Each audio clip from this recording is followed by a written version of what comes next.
Goal kickers as they stand after today's matches. And we see Bernie Quinlan on top. Of course, he'll be in action at the MCG tomorrow in the elimination final against Collingwood. And Lee Matthews finished up with 6 goals for a season's tally of 70. And right now it's time to take you up to the offices of the Sunday Press. And we speak once again to sporting editor Scott Palmer. A very good evening. Good evening, Peter. Welcome viewers back into the press room at the Sunday Press, and what a crackerjack game it was out there at the VFL Park. It was poetic justice. We were the best side and we deserved that crack at Essendon next week. The speaker, Lethal Lee Matthews, after a barnstorming game against the Blues today.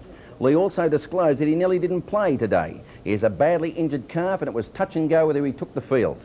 The Hawks finished with a few more injured today. Tuck with a back, Eade bruised ribs, Robertson a lacerated eye, 8 stitches in it, and Brereton, mild concussion. But they've won a reprieve from coach Alan Jeans, if they want it.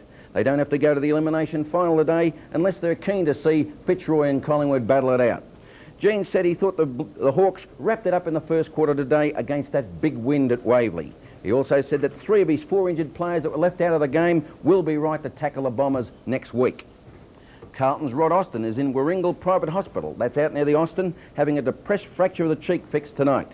He left VFL Park at half-time in a taxi with his wife. There was some confusion at Carlton about whether he'll play. The doctor says he might. The coach says very, very doubtful.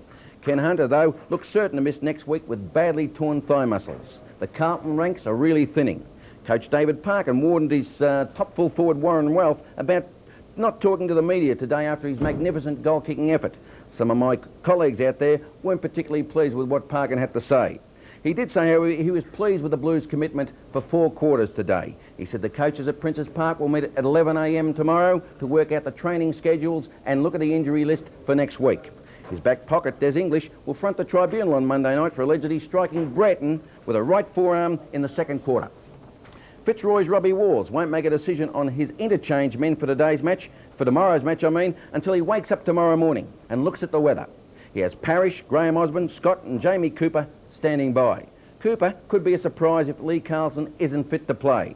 The Magpies look like going in with Fellows and Neville Shaw on the bench. Back to you, Peter. Right, thank you, Scotty, and full details of those reports in the Sunday Press out tomorrow.